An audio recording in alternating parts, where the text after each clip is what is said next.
नमस्कार, मी अंकिता. अंकिता's रेसिपी मराठीमध्ये तुमचं खूप खूप स्वागत आहे.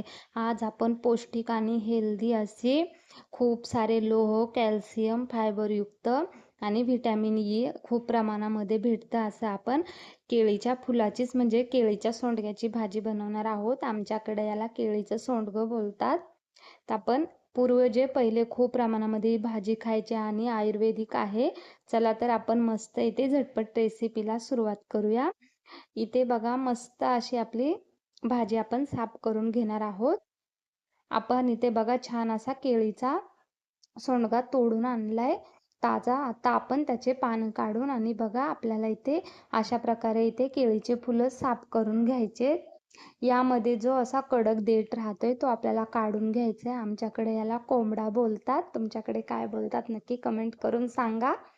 आपण आता सर्व देठ इथे कडकवाला अशा प्रकारे काढून घेणार आहोत. देठ काढले नाही तर मग आपल्याला भाजी थोडीशी कडसर किंवा तुरट लागते. त्यामुळे इथे आपण सर्व भाजी इथे अशा प्रकारे मस्त साफ करून घेणार आहोत. बघा आपली भाजी इथे छान साफ करून झाली.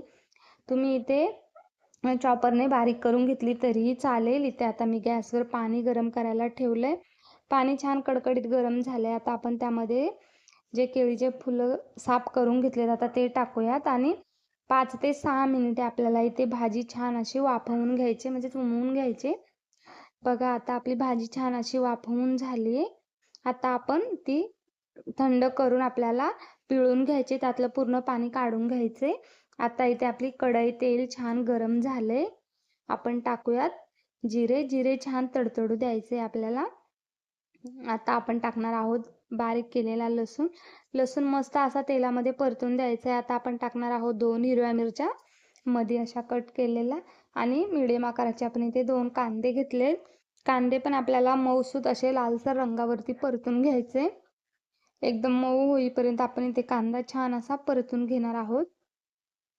चवीलाही खूप मस्त लागते आणि खूप अशी पौष्टिक आणि आयुर्वेदिक भाजी आहे आपली. बघा आपला कांदा पण छान असा परतून झालाय. आता आपण टाकणार आहोत लाल तिखट, धना पावडर, हळद आणि आपला घरगुती कुठलाही गरम मसाला आपण इथे वापरला तरी चालेल. खूप छान अशी टेस्ट येते भाजीला.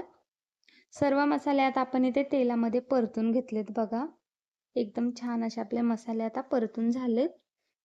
आता आपण जी भाजी उमवून वाफवून घेतली होती त्यात ती पिळून घेतली. आता आपण छान मसाल्यांमध्ये मिक्स करून घ्यायचे. आपल्याला ही भाजी वाफेवरच बनवायची, यामध्ये आपल्याला पाण्याचा वापर नाही करायचा आहे. इथे बघा भाजी मस्त अशी मिक्स करून घेतली मसाल्यामध्ये. आता आपण टाकणार आहोत चवीनुसार मीठ आणि पुन्हा एकदा आपण इथे चमच्याने छान भाजी मिक्स करून घेऊयात. छान अशी मिक्स करून घेतले. आता आपण ठेवणार आहोत झाकण. झाकण ठेवून आपल्याला 5 मिनिटं अशीच मंद गॅसवरती वाफेवर आपली भाजी इथे वाफवून घ्यायचे.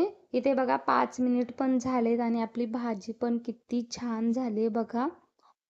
एकदम अशी मस्त आपली भाजी झाली. आता आपण टाकणार आहोत त्यावरती बारीक केलेली कोथिंबीर. कोथिंबीर ही आपली ऑप्शनला आहे, नाही टाकली तरीही चालेल.